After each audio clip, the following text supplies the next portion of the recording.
Good evening, everyone. Welcome to this week's episode of Necromaniacs. How's it going, Mike? It is going well. You're going to hear sick Mike Scandato on this episode. Got a bit of a cold or allergies or whatever the fuck it is. I don't know. But I am here nonetheless, dear listeners. Right, Mike? You don't sound that bad. Okay, good, Yeah. good, good. I may cough a few times. So you'll have to deal with that. It's just the part of being human, right? Yeah, we've been getting some crazy weather streams here. We got like 75 degrees yesterday. Today it like sleeted and Yeah, it like sleet kind of snowed a bit in Brooklyn. And like this morning, like walking to the train, like I was at this very comfortable temperature. And then walking home from the train, I was like freezing to death. So that's not good. yeah, definitely doesn't help. But No, not uh at all. but yeah, you've been checking anything out? Anything interesting? Um, I am now on to season 3 of Justice League Unlimited. The fantastic animated DC show from the early aughts that is on HBO Max. Enjoying the hell out of that. Like I said, big love letter to DC fans, DC comic book fans in particular. Jane and I are knee deep into Mad Men season 5. We're almost done with season 5, which is a great season of Mad Men. And last night I put on the Oscar nominated One Battle After Another, but I didn't finish it yet.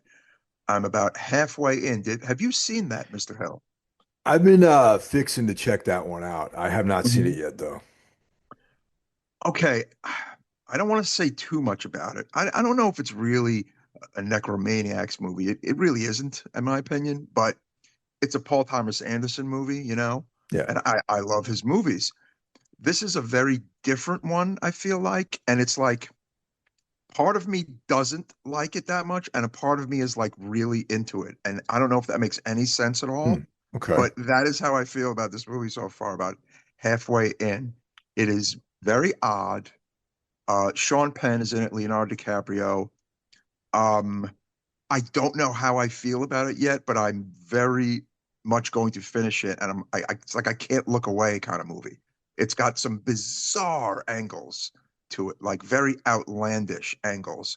But I don't want to say too much because I know people that may not have seen it may want to see it. But yeah, I mean, look, Paul Thomas Anderson made, to me, one of my favorite 90s movies and one of my favorite movies of all time with Boogie Nights. I'm a very big fan of that movie.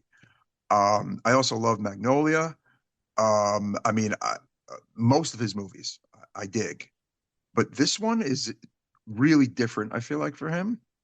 And I don't know. I'd like to see what you think about it as well. So yeah, I one know battle after another. I know Jeff saw it and I think he liked it actually. So Okay, cool, cool. yeah. Yeah. Maybe I'll have a chat with Jeff about it once I'm finished. But Yeah. it's just different and real bizarre and has taken some strange turns. So yeah. What about you? Just on a heavy duty rewatch of Game of Thrones. Nice. Yeah, we're on season 6, and then we're going to go into House of the Dragon rewatch because in June the new House of the Dragon comes out. So That's right. Yeah, that's right. It's funny, with full disclosure, kids, I worked at HBO for 13 years, which was a bit of a secret on the show, although I may have blabbed about it, uh, you know, a little cryptically here and there. And it's weird having, now that it'll be this summer almost 2 years since I've worked there, like seeing all these new, like, news articles and blurbs about its impending new owner with Paramount, and that, like, I read the other day that the name HBO Max has about a year and change left before it is gone. And I'm like, wow, like the gravity of that, like, is very bizarre for me. I mean, look, I don't think the HBO, quote unquote, is going anywhere, or the programming isn't going anywhere. But that streaming service is going to change, and it's dude, going to have a new name. how Yeah. many times are they going to change the name of that goddamn thing? Well, I will tell you. Okay. It started out as it actually started out as HBO Go. Yeah, that's when I got on Okay. board because I didn't have a Yes. cable station. I didn't have a cable box back then or whatever. Okay, yes. That was its initial streaming in, debut. And then it actually had the name HBO Max for a while. Okay. Then they had another new owner come in and they didn't like that. And they just wanted to call it Max, which was Max for about a year plus, less than 2 years, about maybe 2 years at the most. And then they rechristened it HBO Max because they did some polling and some research and found that people really missed that name. Um, and the HBO programming was a tremendous reason why people wanted that streamer. And now to hear that by some point in 2027 that that name will probably be gone is just like, are you kidding me? I think that's lunacy. I think that you should just Yeah. fix something if it's not broken, you know. Right. That's a bit of an aside because I've been enjoying Mad Men on HBO Max, and I've been enjoying the plethora of Oscar nominated movies that are on there, and tons of just, of course, great content. But the fact that, like, at some point by the end of 2027 or something like that, due to the new ownership in Paramount, that they'll have yet another name, and I'm just like, wow, that just blows. I mean, honestly, I wish they would just keep them separate, but apparently they said that they are not keeping it separate. So yeah. That's you know, a little unnerving. Yeah, it is unnerving. And then of course there'll be tons of layoffs and all that good stuff. But again, that's a bit of an aside because we were talking about Game of Thrones, which is of course the home of HBO and blah blah blah blah blah. But like I said, the name HBO I don't think is going anywhere. That's that's where you watch it, so to speak. But the streaming service will probably have a new name. It'll definitely have a new name, Yeah, which sucks. I really I think one of my goals this year is to at least start reading at least one of the Game of Thrones novels Oh, okay. because Yeah, it's I read them. quite a bit, you know. Yeah, I read the main five, is it? Like the main, like those the ones that kind of do go along with the show. I think there's like four or five of those. So Yeah. those I did read. And I have a signed hardcover Oh wow. from George R. R. Martin of one of them, which is really cool. So yeah. We have like the box set of all the novels, and I just recently, just like this past weekend, picked up Night of the Seven Kingdoms, you know, and Mhm. so we have all the books. It's just got to read them, you know. Yeah. And we're talking about fantasy, which is of course horror adjacent. And I would, we would be remiss if we would not mention that Arnold Schwarzenegger has announced that he is Yes. bringing Conan back. Isn't that great Oh news? yeah, dude. That's been like decades they've been talking about that, having Yeah, King the Conan. King of Yeah. Conan. Yes, that's going to be. Look, I just hope it's hard and fucking brutal. And I think it is going to be. I think he knows what Conan is. And Oh I yeah. think his version of it is the quintessential version. The one from the 2000s was, again, I liked it, but I it did too, man. wasn't the 80s one. And I think people want the 80s Conan. And it's weird. Like, Instagram. I'm on Instagram a lot. I like Instagram. Instagram has revived things. And I feel like I'll name three things that has really kind of helped revive. Number one is Miami Vice. Oh Okay. yeah. Yeah. There's, I don't know, 100 Miami Vice Instagram pages. Like there's a lot, dude. There's a ton of them. There are people obsessed with that show now that it kind of became a thing again. So I see it. I see it all the time. Another thing it has revived is Heat, the Michael Mann film. I noticed From that, that. yes, there's a lot of Heat stuff, Heat pages, Heat like AI, like there's just Heat stuff everywhere on Instagram. And Instagram loves Conan, Mike. I've learned that in the past year. Well, that's I good. see a lot of Conan stuff. I follow a lot of Conan stuff. I feel like people have just, I don't know, re-embraced that. And I put it on, social media, I guess, which is when social media is a good thing. So there's an example of it being a force of good because that's three properties that I love. And I know, I mean, lots of people love. So I think they have a hand in the resurgence from studios wanting to do things with these properties. Also, I mean, Conan really is in a revival right now, especially with the the Titan The comics and the comic, Titan. Yeah. yes, yes, And absolutely. their books, like there's been Conan books by other authors are out, and they're all really good. So So I feel like Schwarzenegger is not a stupid man. He's probably seen it himself. His people have probably seen it. Like, you know what I'm saying? Like, yeah, he's like, let's do this now. You know what I'm saying? Let's strike while we can, while the iron is hot. I feel the same way about like Miami Vice and Heat. There's, there's a lot of buzz on that kind of shit. So that's why there is going to be a new Miami Vice movie. There's going to be a Heat 2, but Heat 2 also is a part of the novel that came out a few years back, which is right, like a right, right. prequel sequel. So yeah, I mean, all this stuff again, not necessarily horror, but horror people like a lot of this stuff. So horror adjacent. Well, I'll challenge that. I'm going to say Sword and Sorcery is equal parts horror and equal parts fantasy, honestly. Oh yeah, we've definitely established that, you know. Yeah, I mean, it's like Um you can't have Sword and Sorcery or grim dark, fantasy without heavy horror elements. and like crime. Crime is violent, right? Yeah. Crime movies and they can be dark. And again, horror adjacent.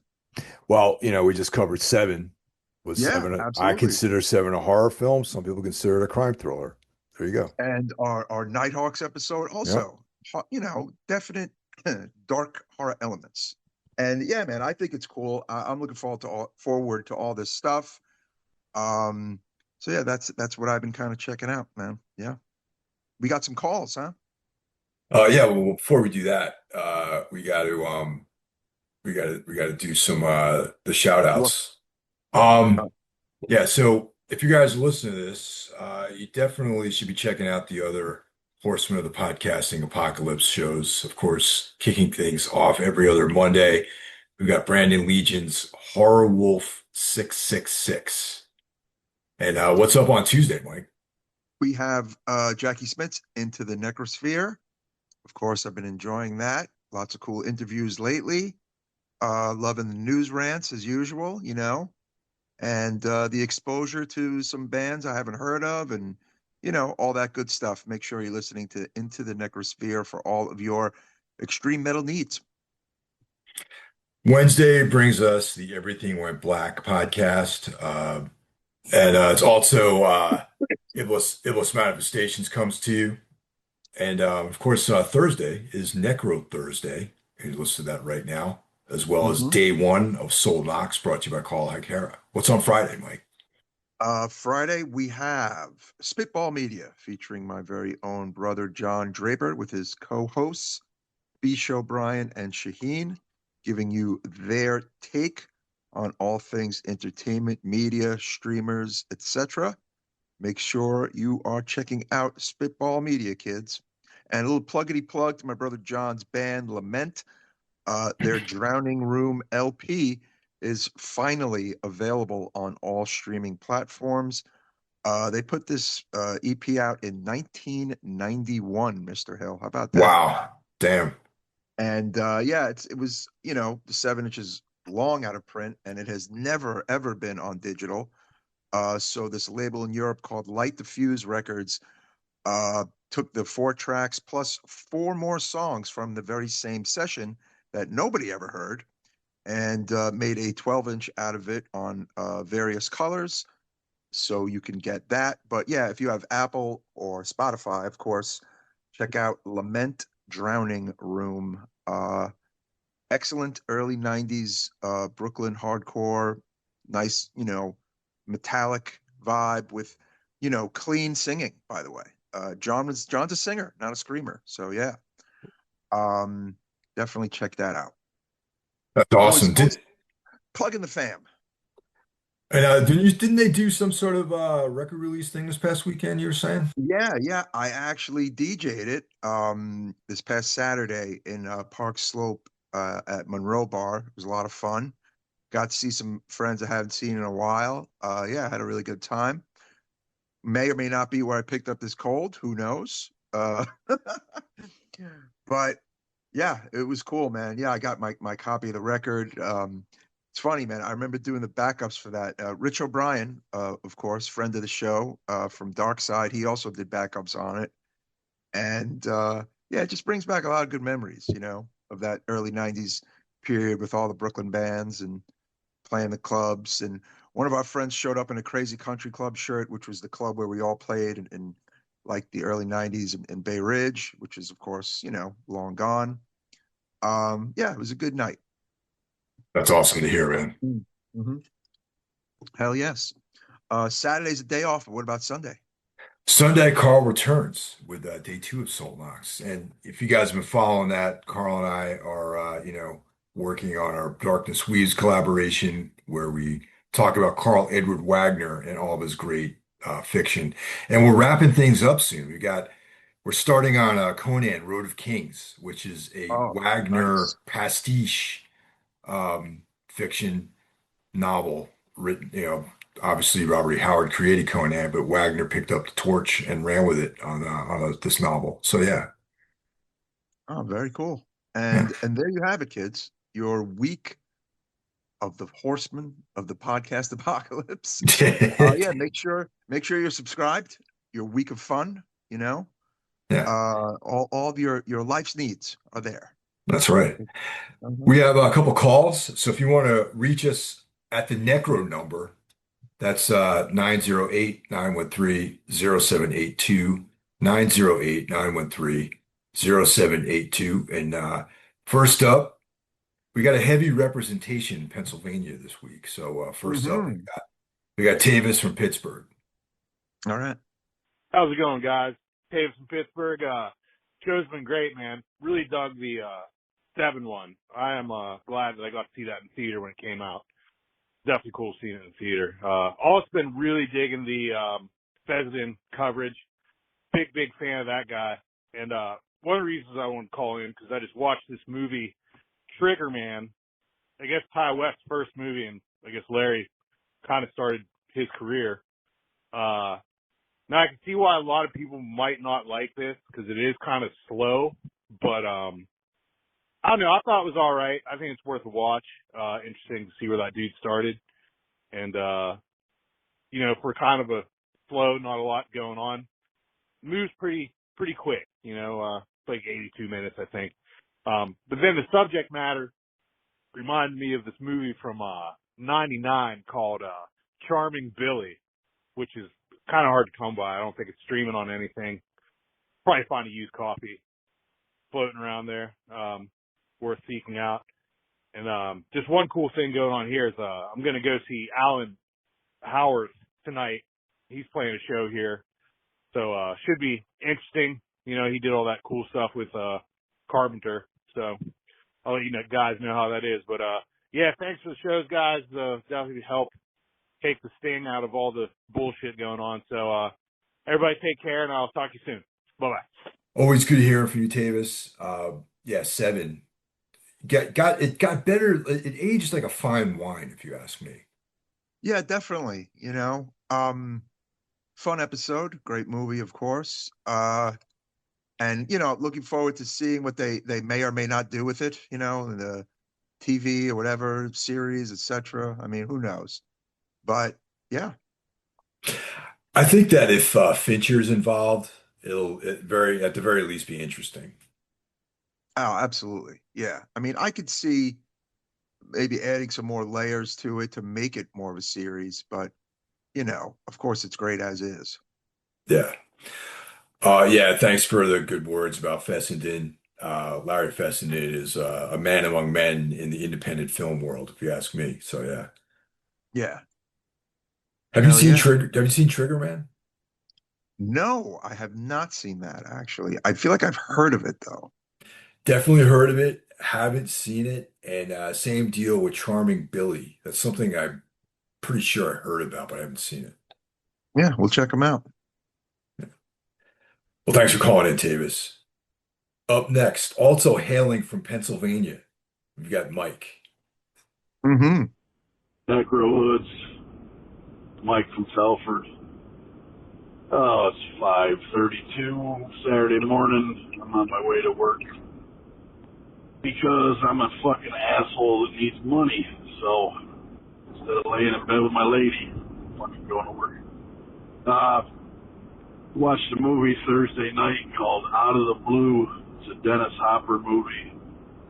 It's really like the story of a 15-year-old girl in Canada. Dennis Hopper is the dad getting out of jail after like a vehicular homicide. And as teenagers do, she's kind of fucked up. I don't even know why I'm trying to describe this. I'm sure that people listening have seen this. I don't know how I missed this one. It really fucking took my head off. If you haven't seen it, you should check it out. It was fucking, the ending was fucking bleak. I didn't see it coming. And it's totally 80s, early 80s, like River's Edge type of deal. Just bleak, but affecting, and I could relate. And she goes to see this punk band. Really, they're more like a power pop band. And the first thing you notice immediately is like, man, the drummer is really fucking great in this band. It kind of looks familiar, and then the drummer lets this girl sit in with him for a minute. It's energetic. It's a cool scene. And yeah, Pointed Sticks from Canada. Who's the drummer in that band at the time? Jim Whit Montgomery, older brother of Chuck Biscuits. So that was even cooler. It was just kind of a cool thing. Anyway, I'm fucking rambling because I've only been up for like 10 minutes. And love the show, guys. Hope to see the Obsessed this Sunday. And going to try and see Tombs in Philly towards the end of the month, Mike. So you hear that? My voice cracked like I'm a fucking little kid. All right, see you guys. I'm going to run out of time. Later, brothers. See ya. And it's been a while. Glad to have you back, Mike. It's always great to hear Yes. from you. And respect for being on your way to work at 5:30 a.m. on a Saturday morning, man. I would sound asleep at that hour. So, yeah. Yes, me too. And major respect for always bringing up home runs. It is very weird that you brought up Out of the Blue.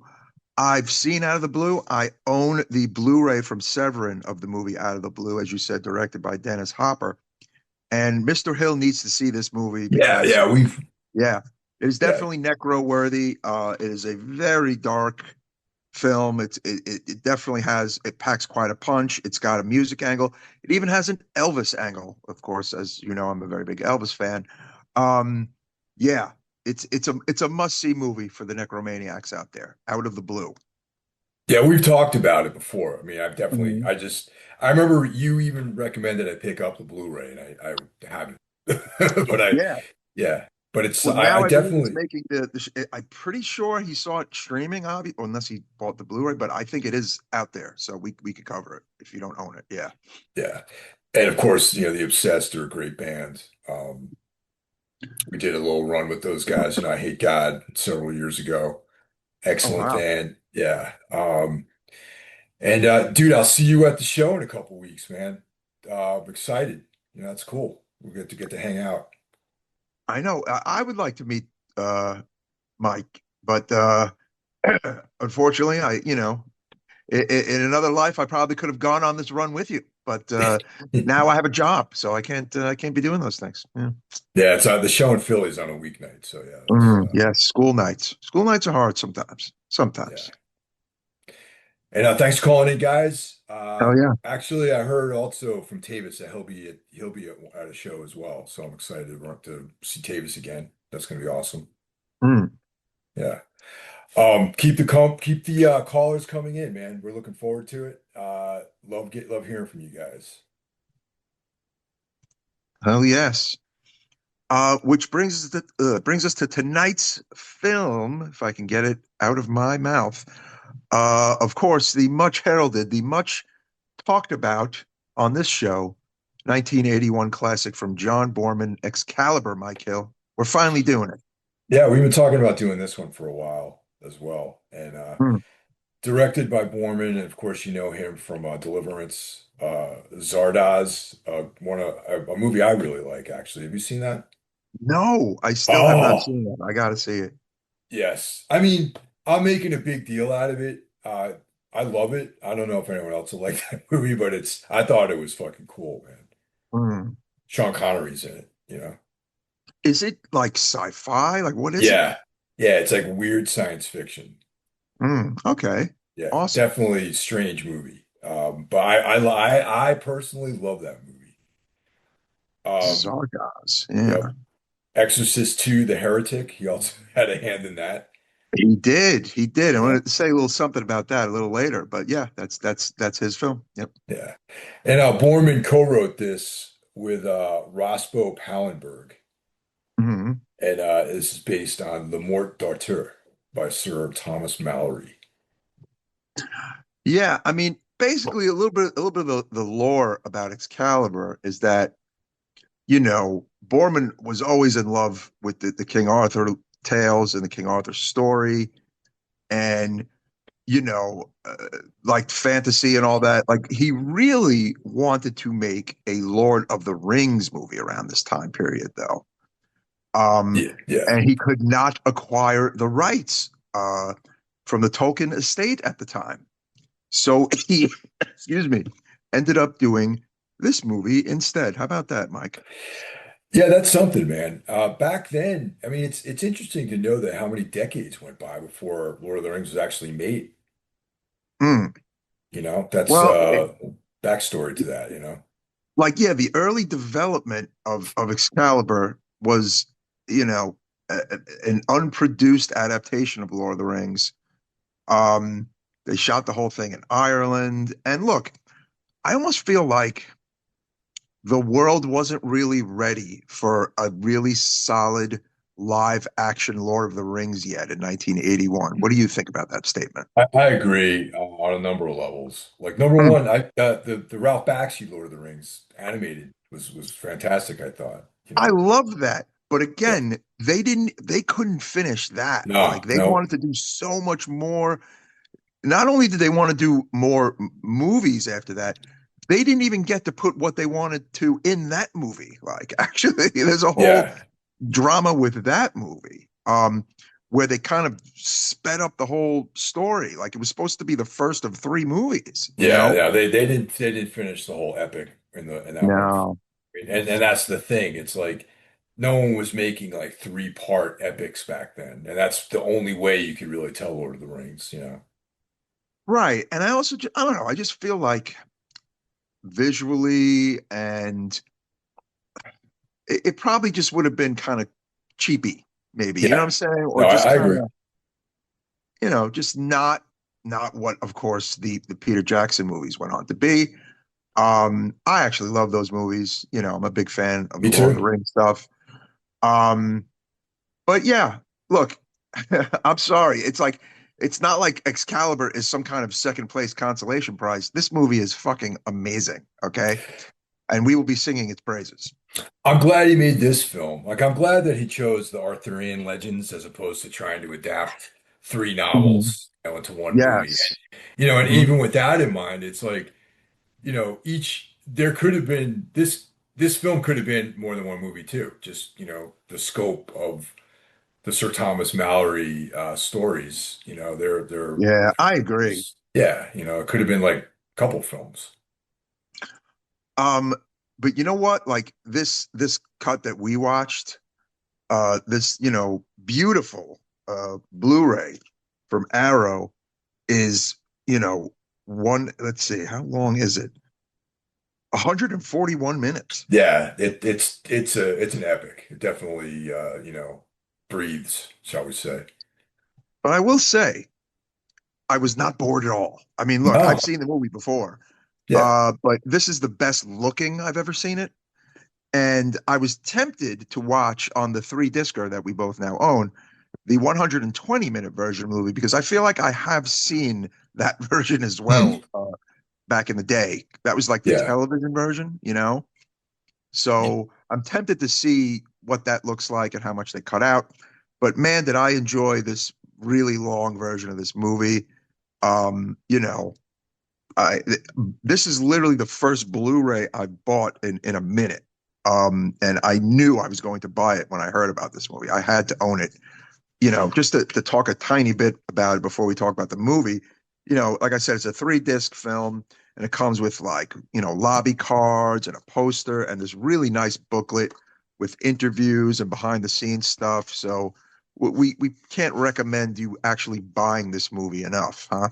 Yeah, I definitely highly recommend this. It's if you like these types of films for sure.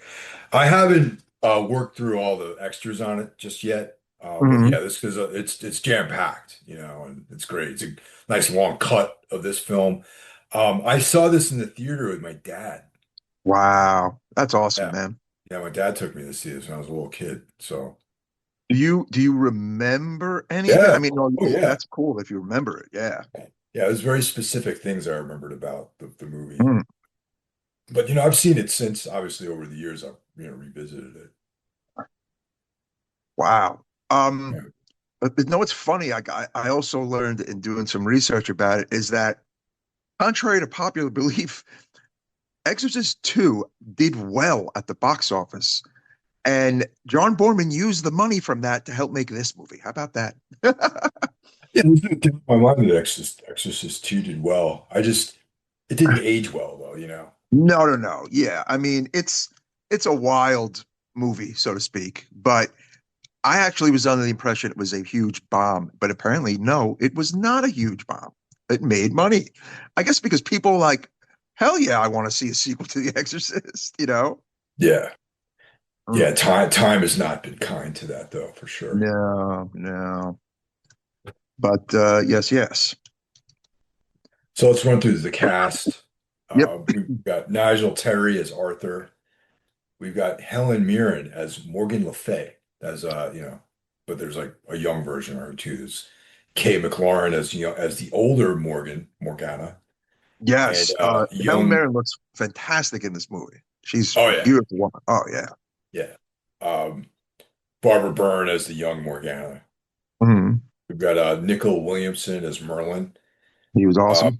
and in the La Morte d'Arthur, it's more it's actually more, it feels like it's more about Merlin if anyone's actually read that. Yeah, well, this movie this movie is almost like a 50-50 Merlin Arthur movie in a weird way. No? Yeah. Yeah. So, and Yeah. that's what I was trying to get at is this, the movie seems very much, I'm not saying it's a direct, note for note adaptation, but it takes the Sir Thomas Malory text as like, it takes its cues from that as opposed to trying to tell like a straight up King Arthur story. You know what I mean? Yeah, yeah. Yeah. Nicholas Clay as Lancelot. Hmm. Got Sherry Lungi as Guinevere. Paul Joffrey as Percival. Hmm. I'm trying to think who else we got in here. That's Patrick Stewart as the Leon de Patrick Grance. Stewart. Yep. Yeah, young Patrick Patrick Stewart. Stewart. We got a young Liam Neeson as Sir As Gawain yep. and Um, young Gabriel Byrne as as Uther Pendragon. That's right. yep. Uther Pendragon, Arthur's father. Uh, Also worth noting, uh, what do you call it?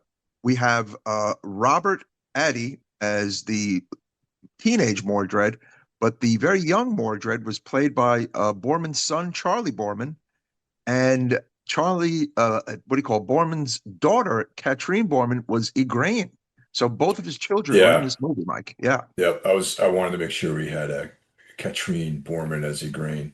yeah, yeah, Yeah. Um, yeah, pretty cool to see these people, these actors that, we are more familiar with as they grew older into their careers. But yeah. yeah, And in one of the behind the scenes docs on the discs, pretty much everyone, Patrick Stewart, Liam Neeson, and Gabriel Byrne, and what do you call it, Helen Mirren, all were like gushing about this movie and how much they loved it, and they all acknowledged how important it was in their careers and launching their careers. So that was nice to see them all say pretty much the same thing about it. yeah. Yeah. So right away, this is kind of like the R-rated version of the Arthur stories. Yep. We got Uther Pendragon is, like a conqueror, Uh-huh. kind of bloodthirsty ruler. So he's at war with the Duke of Cornwall. Hmm. And Merlin, prior to this, he gets Excalibur from the Lady of the Lake, and he gives it to Uther Pendragon, Yeah. and he kind of just straight up is like, "I'm the king now." Well, the thing is this. He has to do a dastardly thing in order to become the king and fulfill his destiny.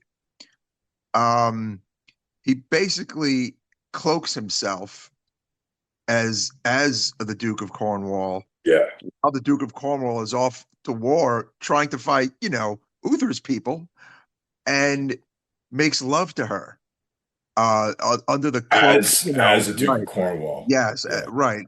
And Merlin has kind of helped facilitate this, but and they give birth to Arthur. The illegitimate child that they end up having is Arthur. But it's like destiny, though. You know what I'm saying? Like this was a terrible thing, and he did a terrible thing. But in order to have like Arthur come into being, this was how it had to be, right? and it's very like it's. I remember at the well, obviously when I was a young kid, this is like the kind of like grimy version of the stories, which I thought was cool. You know what I Hmm. mean? Yeah, And yeah, because like Merlin uses enchantment, and in order for Uther to he sees Lady Igraine, and he's like totally smitten with her. And it's like I must right. have, That's the thing. you He know, sees her, and he's like, "I must have I her," have to have yeah, her, yeah, and right. and so then she thinks she's making love to the Duke of Cornwall, Her but husband, yeah. her husband, and he gets slain in battle. Mhm. And there is a little exchange there where she suspects that he's dead, or you know what I mean, like. So there's Yes, like well, there's a couple of creepy moments in this movie. That in itself is a creepy moment. But while he's making love to her, as pretending to be someone else, Morgana is like watching it. she's watching, yeah, Her actual daughter, her actual yeah. daughter, and Morgana, of course, goes on to be this evil sorceress. Like what I'm saying, like a lot of these things are kind of planted early on. Exactly. Yeah. Everything's Yeah. kind of planted from this evening of like deception and, Yep. murder, or not so much murder, but like death and all this other stuff. But death and like rebirth and just that's a part to me. Like, how could you watch this movie and even just reach that point and not be like, okay, I'm in? Like, you know what I'm saying? Like, if you've never seen this movie before and you see Yeah. just that happen, I mean, come on. Like, it's like, And wow. and also like this prior to this film, Arthur was never really handled this way. You know what I mean? This is like No. the grimdark version of King Arthur. Yeah, like this is a long way from the Camelot, the musical. Let's just say Yeah, that. exactly. Yeah, yeah. Um, so Arthur, when he's born, he's taken away and Mhm. entrusted with Ector to raise Arthur. But Right. before that, Merlin casts Excalibur into a stone, and he makes this declaration that whoever pulls the sword from the stone shall be the future king. You Yep. know, so Hmm. that's where that whole image comes from. Yeah, and to your point, again, like Disney had the Sword in the Stone, which is not Excalibur. It's the Disney version of this kind of tale. Yeah, Yeah. and you know what I thought was interesting that when Uther as Duke of Cornwall is having sex with Igraine, he's in a full suit of armor. Yes. Yes. It's the suspension of disbelief. Yes. Yeah. Also, another thing I want to mention too, and this comes up in the film quite a bit, where there's references to dragons.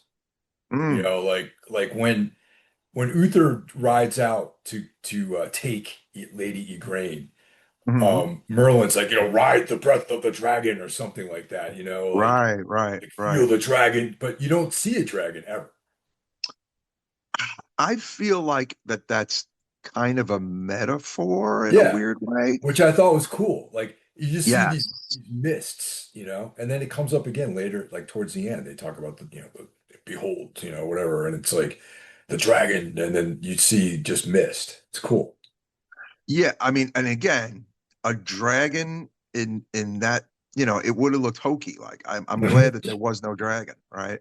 Yeah, so like there's this implication that the dragon's like maybe some otherworldly creature that exists in a different dimension, and these mists are, you know, dragon's breath or I don't know, something like that. It's cool. It's like a an interesting little twist, you know what I mean, that you Yeah, can interpret a yeah. couple different ways. And that's just like the music during all this is fucking amazing. Yeah, no, it's great. And it looks cool, you know, the armor looks great. And also what's kind of cool is like you get a sense that wearing a suit of armor was not the most comfortable thing. Well, no, that's another part of like the behind the scenes shit in this movie is how fucking uncomfortable everyone was. Like Yeah. this was brutal. This was a brutal movie. When you watch the documentaries, the movie almost like broke John Boorman. Like he had a really hard time with this movie. The actors had a hard time. It was a brutal, brutal shoot in Ireland. Um, so yeah, it was this movie was like no joke at all, basically, you know. Yeah. Um, but you know, obviously it fucking worked. Yeah.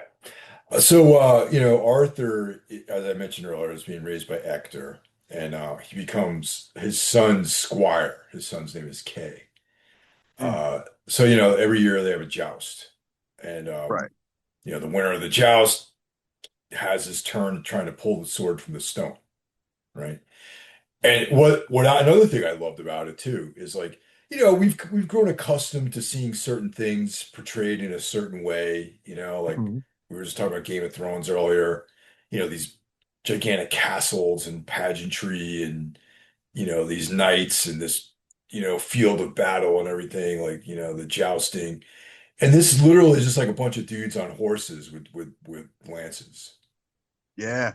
You know, it's probably closer to the reality than what we have grown to become accustomed to by watching, you know, some of these films that we're watching. That's yeah, the thing about there. Like, look, although overall this is a lore, like this is a tale of fiction.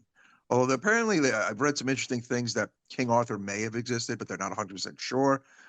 Largely, all these characters did not exist. They are kind of like ancient lore.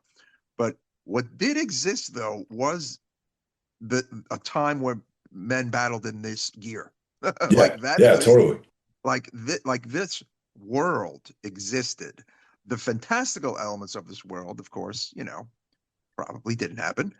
But like there was a time when that's what like life was like this. And that in itself is fucking amazing.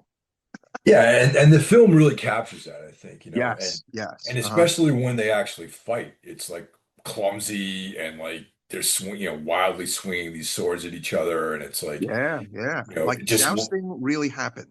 yeah, Fighting with axes and shields. Yeah, that happened. So yeah, and this movie does make it look really gritty and real and like, you know, it's a dude's. I mean, look, it's a very much a dude's movie, but I know a lot of women definitely like this movie as well, you know, because it's also got like a love story, like a romantic angle, and you know, women obviously love fantasy stuff too, you know. But yeah. like this to me is up there for like if you want to watch like a war kind of fight movie, this is right up there, man. Yeah, because there's everyone's fighting, you know. Oh, Yeah. actually, one of the interesting things I thought I actually laughed during this line where like this is going back to when Uther was on the scene where Merlin was sort of talking about there being peace between his people and the people of Cornwall, Right. you know, and Uther is like, I only know how to butcher men, you know, or Yeah, it something like lasted that. like 5 minutes because he He's was in like, love with the he's like, I've only learned how to butcher other men, and I'm like, yeah, okay, cool. It's like. it's yeah, like literally that piece between the two factions just goes straight to hell because he had to have the woman, you Yeah, know? he as soon as he saw Lady Igraine, he had to have her, and that ended his. He's back to butchering. Yep. And honestly, you could say like, you know, Arthur's undoing was when he fell in love with a woman that literally Merlin does tell him she will one day fall in love with someone else. Yeah, She yeah, literally tells him that. Like he did get warned, right? right. Mm. Um, Guinevere, yes. yeah. So back to the where Arthur is Kay's squire. So it's Hmm. time for the joust, and Arthur loses his sword. So he's like, "Oh, I have to replace the sword. He's going to fight. He needs to be armed." He's like, "You know what? I'm going to give it a shot. I'm going to pull the sword from this stone." Yeah, why not? My brother needs a sword. I got to get one fast. So real fast, he runs up and pulls the sword from the stone, and it's like he's the future king. Yeah, yeah. Um, but there are a few people who don't buy it. Yeah. They're Well, not down with it. But Leon deGrasse kind of almost immediately pledges his allegiance because they realize the gravity of what just happened. Like, you know what I'm well, saying? and there was a moment when he was thinking about like kind of like there was a really interesting moment, and the actor like did a great job of portraying this like moment of potential weakness. Hmm. Patrick Stewart, Yeah. and it's like he was like, oh, maybe I can just say I did, and but he's like, no, Right. Yeah. but he no, he Mhm. he lived his true values, and Yeah. he was like, no, Arthur's the king, and I pledge my allegiance to Arthur. Yeah, I mean, look, I guess look, if you're there back then and say you're like some hardened knight and some young dude just comes up and just pulls the sword out of the stone, you'd probably be like, what the fuck? Like, you may not pledge allegiance so quickly, but again, if this like people were basically told that for years and years that whoever is able to do this, that is your king, that is who you have to follow. And some people took that very seriously, and some people initially doubted, but everybody eventually comes around. Yeah. Yeah. One interesting item here is that Arthur is not a knight. Okay. He Right. hasn't been knighted at this point. He's a squire, and all these other guys are knights. Okay. Mm. So Arthur has to fight another knight because Hmm. there's of course these people are like disputing it, right? Yeah. And he ends up defeating this guy, Urians, and but he makes Urian knight him. So that's Yeah. how Arthur legitimizes himself by becoming a knight by the guy that he just defeated in Right. combat. Exactly. Who didn't even Yeah, like him? Yeah. who like reluctantly did it, but everyone's following like the rules here. It's almost like mafia rules in a way. A little bit, yeah, definitely. Okay. Yeah. Yeah. It's like being a made guy. You have to be a made guy in order to rule a family or in order to have certain, props. But yeah, that's what, you had to be a knight in order to rule. Now, Leondegrasse, his daughter is Guinevere. Yes. Yeah, so that's how Arthur, They she meet. pops And, up and on his radar there. Yeah, just like his dad was smitten, he too is smitten. And like I said, Merlin does reveal, hey, yeah, you like her and she's beautiful, whatever, but I'm warning you that one day she will fall in love with someone else. And well, that someone else turns out to be uh Lancelot, who initially is Arthur's boy. They meet uh in kind of a cool way, the introduction to Lancelot, right? Like they all kind of have to fight him because he's like on some bridge where they need to pass, and everyone's trying to like defeat this guy who's refusing to let them pass, and no one can because Lancelot is apparently like he's like Wolverine or whatever, yeah, and like Arthur himself kind of doesn't really beat him either without the help of the sword, so to speak, right? yeah. If he just had a regular sword, he would have lost. And this scene Exactly. is very much like some sort of like it reminds me of like a Japanese samurai film, where Mm, Lancelot's kind of like this Ronin traveling, you know, sort of masterless samurai or something like that. And yeah, but yeah. mhm. And he rolls up and of course, just like in the samurai films, there's like, some like sort of weird ego battle where like I have to cross this bridge and you're standing in my way and then they have to battle it out. Mm. That's just a very interesting scene, I thought. It is. And look, everyone kind of loves Lancelot, all the other dudes and knights, and Arthur loves him, and this and that. They form the Knights of the Round Table, and a lot of good things start happening. But the only problem is that when Guinevere lays eyes on Lancelot, she has immediately fallen in love with Lancelot. Yeah, so And yeah, and the that seed is really fucks things up. yeah, Right. the stage is set for some tragedy. Exactly. Um, and it's not one-sided either because Lancelot also is in love with Guinevere. They're in love with each other, but they don't do anything about it. Well, Right. Lancelot is like, I my loyalty to the king is, Mhm. Yeah. eclipses his love for her. Yeah. Hmm. So, But like I said, he even escorts her at their wedding because Arthur and Guinevere eventually, of course, get married, and it's like a big deal. And then things slowly start to fall apart, right, Matt Kill?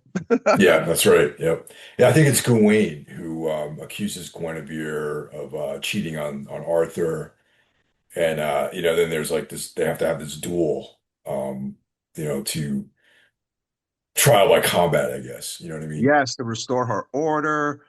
But like, I mean, basically, I almost feel like Arthur is the only one that doesn't realize this is like true. Like, you know what I'm saying? Like, Yeah, and this is yeah. like once again, like I was saying, the older versions of this story don't ever go into this. You know what I mean? Mm, And that's why Excalibur is so cool because it really goes into the complexities of the characters and the darker elements of the story, than if you had read these stories, you know, you would never get that from watching like or earlier versions like Camelot or any of that stuff.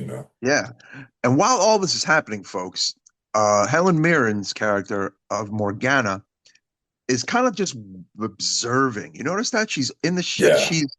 She's present. That the camera comes in on her, and she's kind of looking all hot and all evil all Yeah, the time. And I'm all about Morgan Le yeah, Fay. she is so great in this movie. Yeah. She's up to no good, but as it turns out, as like I said, she reveals to Merlin that she's now a full-blown sorceress, and she, I almost feel like she has a hand in all, well, she does have a hand in a lot of the undoing of everything that's about to happen, right? Yeah, no, definitely. Mhm. Um, and Merlin is, I almost feel like Merlin is like, oh boy, like he's kind of like afraid of her in a weird way, and she's kind of like flirting with him, and you know, she just, she's about to cause a lot of trouble.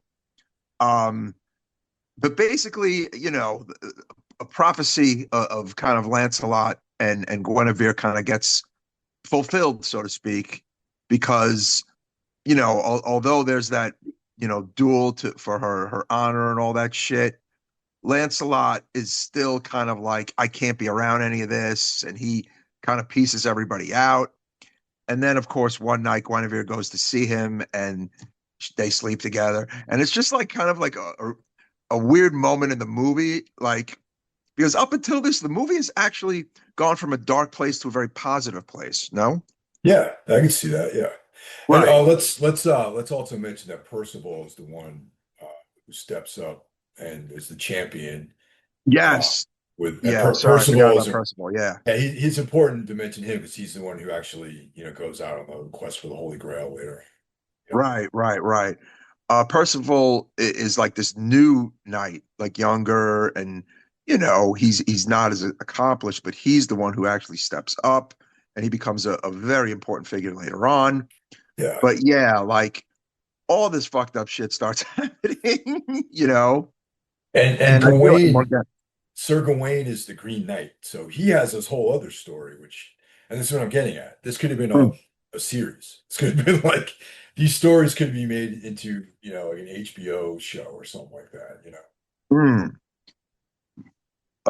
What do you call it? Yeah, like, but again, even though there are other threads, I still feel like Boorman, you know, hit a home run. Though. Like he No, put he as much did. in as he No, it could. was great. It was great. But it's like part of me is like, oh, wouldn't it be great if there was like a story about Gawain? Like a Yeah, movie about him. And I even know. Percival could have had his own movie too. Oh no, absolutely, absolutely. Um, so it's weird. Like I kind of feel bad for Arthur, but Arthur kind of makes Merlin kind of show him what's really kind of happening, so to speak, right? And he goes to the forest and he sees like a naked Guinevere and Lancelot sleeping together. And it's just like a really sad bummer moment. And then he takes the Excalibur and just puts it in between the two of them, you Yeah. know? Um, and like the magic kind of link to the land is broken, and like, there can't be a king without a sword is like, what I'm saying? What's the line? Like, a king without a sword, a kingdom without a sword. Like it's just bad all around. If Arthur does not have his sword anymore, basically, it's just bad news, and it is bad news. Yeah. Yeah. And there's shortly after there's a another deception that goes on involving Yes, Morgan Le Fay, which is like a little creepy. this is really creepy. So Morgana Le Fay and Arthur are half brother and sister, Yeah. which you kind of forget about for a hot minute, but maybe you don't forget about. Um, and she kind of hates Arthur's guts because he is the product of a man who raped her mom, Yeah, right? Let's let's be honest. remember that as a young girl, she watched, She her watched this mother. dad. Yeah, she Yep. watched this dad rape her mom. So yeah, she the one she's fucking hates these motherfuckers. Okay. So what And- she does is under Arthur's kind of distressed, fucked up state over Guinevere and Lancelot while he's sleeping, uh, she kind of cloaks herself, right? Yep, as Guinevere Yes. and seduces Arthur. Yeah, and she gets pregnant with her half brother's kid. Oof. Giving birth to Mordred, who is an Mordred's like evil one of my looking motherfucker. Yeah. that's like one of my favorite names out of all this, Mordred. Oh It's like yeah, such a yeah, sick yeah. name. Yeah. And he has like the coolest fucking gear, right? Yeah. Yeah. He's got this The like really gold armor. sick He has the golden gold armor. armor with the fucked up shield. It just looks evil. Like you don't really think of gold as evil looking, but when you see this movie, you'll see what I mean, right? Yeah. Mm. So he has a mission. He's like, I'm sure, as he's growing older, um, Morgan Le Fay is like grooming him, to Yep. be the sort of enemy of King Arthur. Yeah, The new king, yeah. a new And to king. take over the kingdom and be almost like the evil ruler, basically. But the other interesting thing is the effect of like the betrayal, right? And like it's a two-pronged attack that has ruined the Camelot, basically. The the betrayal of with Guinevere and Lancelot, and then the birth of the incest baby, basically, Yeah, which has like everyone's crops are like the land is not the same anymore, right? Isn't that like kind of wild? yeah. Yeah. And that's kind of the thing about the connection, with the king and the land and the sword connects Yep. all that stuff. Yeah, yeah. I thought that was really cool too, man. I mean, Yeah, no, it's again, definitely cool. And this motivates Arthur to send his knights out to go find the Holy Grail, and hoping that to restore if the they, land. yeah, if Yes. they can get this, they'll bring things back to its former glory. Hmm. Yeah, so a lot of Um, these, yes, and that once again, that's what I mean. This is like all these threads are like, I mean, the movie's great, but all these threads could each be like their own movie. You know what I mean? oh yeah, 100%. Hold on, it's a very loud siren. Sometimes living in Brooklyn sucks, listeners. Anyway, what do you call it? City living. Uh, Everyone who kind of goes out on this quest dies, basically. Like no, all the knights who go out in search of the Grail, just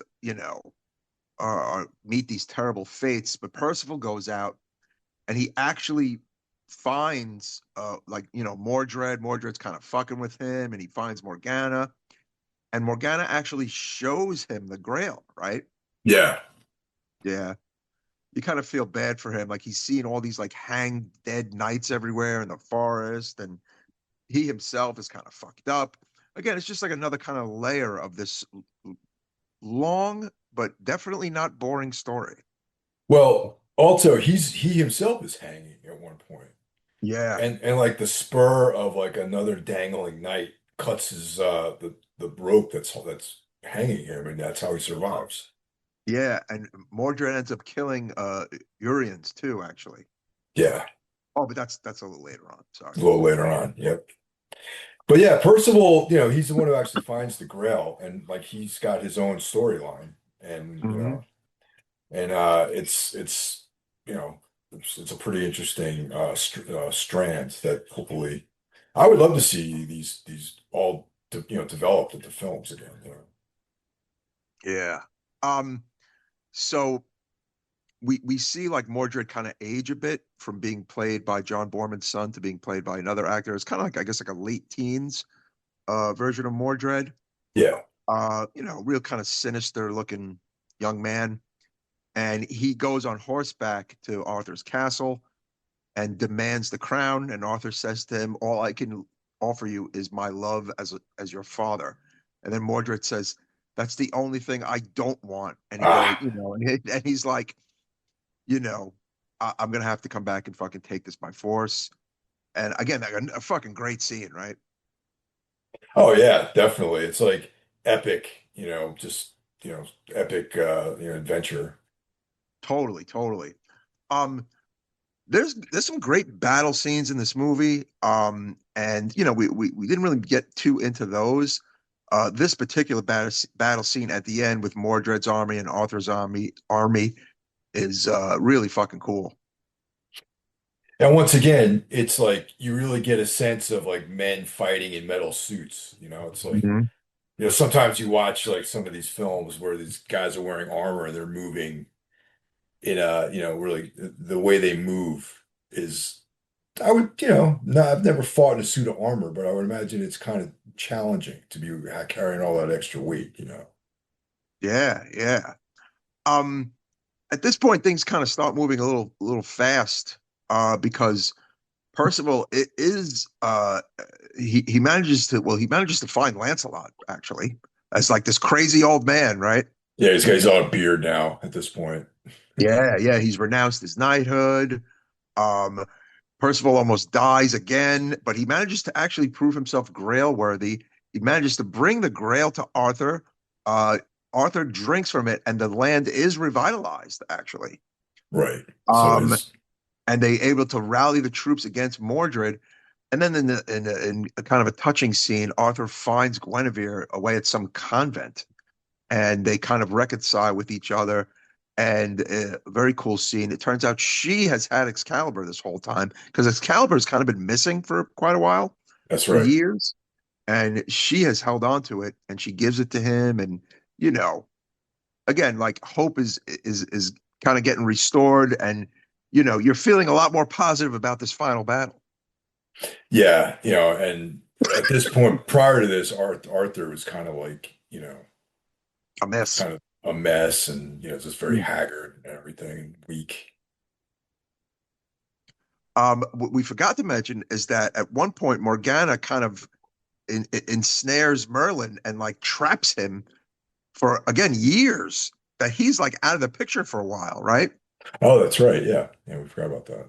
Yeah. Yeah, yeah. But again, with all this kind of good stuff happening, once he has the sword and drank from the Grail, Arthur is able to kind of rescue Merlin, right? Yeah. And they Um, have a final conversation, basically. yeah, I'm trying to remember where uh there's that conversation that Merlin and Morgan Le Fay have. Yes. Well, that's before he's trapped. Yeah, yeah. But there's Yeah, like that's some cool before a stuff bunch of that yeah, happens yeah. during that too. Uh-huh. But basically, Merlin and Morgana meet again once Merlin is freed again by Arthur, and he tricks her into speaking what's called the charm of making and kind of like exhausting her own powers, basically, so that the mist kind of happens again. Um, and she kind of reverts into being what her age really is because she's kind of looked the same for a very long time, like this young woman. But in reality, she's probably like in her 80s, you know? And her It's magic is now gone, and she looks like this like scary woman, kind of like the lady in the shining bathtub, kind of. Yeah. Also, like, it's interesting. I tell you about this Game of Thrones kick, so there's like the red, uh, what the hell's her name there? The Dutch chick plays her. The, yeah, she's the one who's like the king, the Lord of Light. She's her, Okay. yeah. Yeah, I can't She's remember kind her of name. like, she reminds, like, that character reminds me of Morgan Le Fay, sort of, because she is like Mm, using enchantments to like keep her young and all that sort of stuff. okay, yeah, yeah, I get that. Yeah. Um, so once Morgana is kind of shown to be this old woman, her lovely son Mordred sees her looking like that and then kills her because she looks like a crazy, gross old lady. Yeah, Yeah. great guy that Mordred. Yeah. And so now the dragon's breath mist Mhm, comes back. We're talking about mhm. that, how that sort of idea comes back again, and Arthur and his, Yeah, his warriors, they battle Mordred's forces. yeah, And yeah, this is where Lancelot also makes his return. yeah. He's And not, dude. He really kicks a lot of ass in this final battle. You know. yeah. And they sort out their differences, and you know, Lancelot goes out sort of reunited with Arthur. Mm. They kind of redeem themselves in front of each other, and he dies as like a true knight, even though he's Yeah, renounced he his dies on the knighthood. battlefield, and like the only remaining people at one point are Arthur, Mordred, and Percival. Like everyone on the battlefield is like kind of dead. So Mordred and Arthur kind of fight each other to the death. Well, Um, that's like one of the most brutal scenes in the movie, actually, too. yeah, It's yeah. like Mordred, he gets Arthur, mortally wounds him with a Mm, spear, and Arthur slides himself down the shaft of the spear and stabs Mordred through the heart with Excalibur. yep, Yeah. brutal scene. And apparently, one of my friends on Facebook was saying that there's another cut of that. I mean, the cut is pretty brutal in this version, but he swears there was yet another cut that was even a little more brutal. But Really? yeah, there's like screen caps of it out there with the Hmm. with that thing going through him. Yeah, so that's interesting.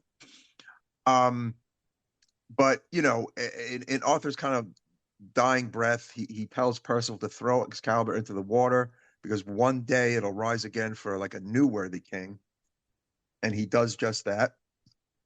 Um, and it's like this kind of very big, kind of dramatic ending. Mordred is dead, Arthur is dead, and then we see uh Percival with Arthur on this ship sailing away to Avalon, almost kind of like a little bit like Viking funeral, but not really, kind of, just more like a Yeah. ship funeral. Yeah, yeah, exactly. And thus is the end of the film. But again, for a really long movie, I think it does a very, very good job at holding your interest. No? Yeah, I mean, you got a lot of stuff going on in this film, Hmm. and like I was saying earlier, there's like a lot of ground to cover, so you need to have a long cut, and it's got it all, man. It's got magic, it's got sword fights, it's got like these epic battles, it's got dudes in armor, it's jousting, like all that stuff, all the good things. I would almost go as far as to say, like,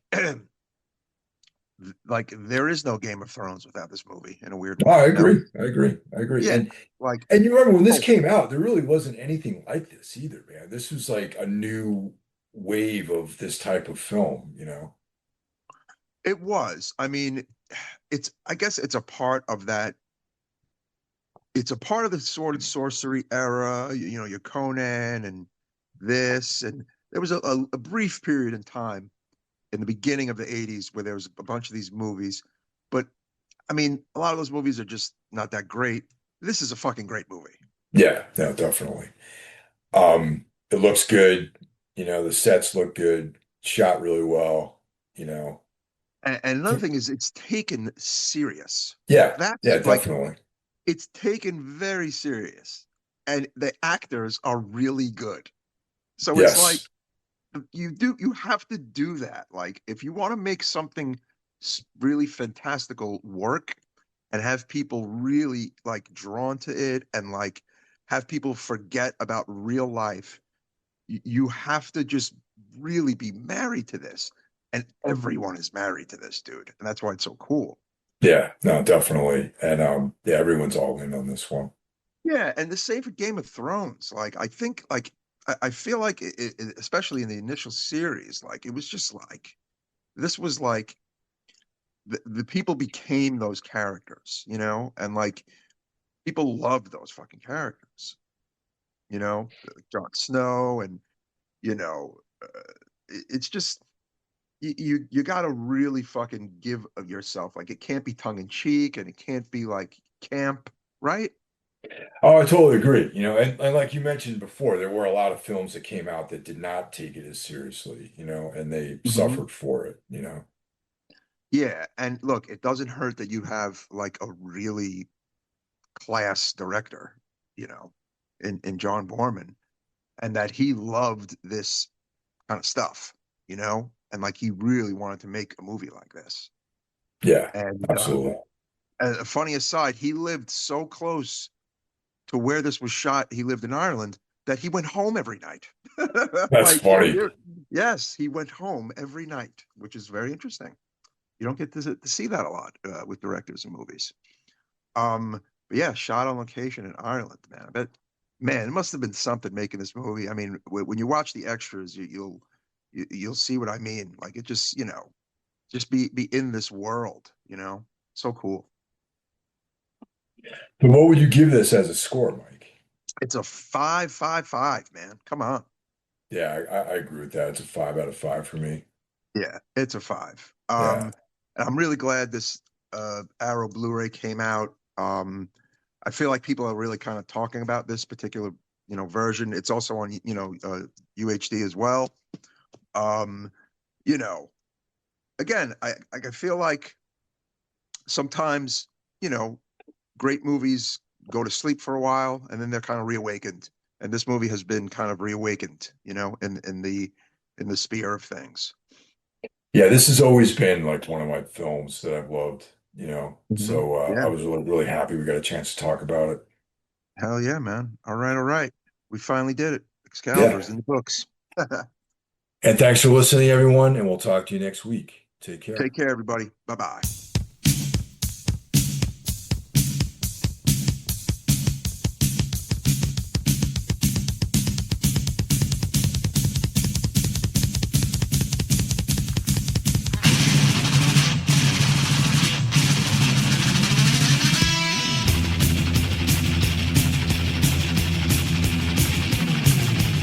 Hear what's written on the wind. Wake up, sit down, all rebels fall like hell. Trample on the dead, rise to the gate of clouds. Stand on the open stairs.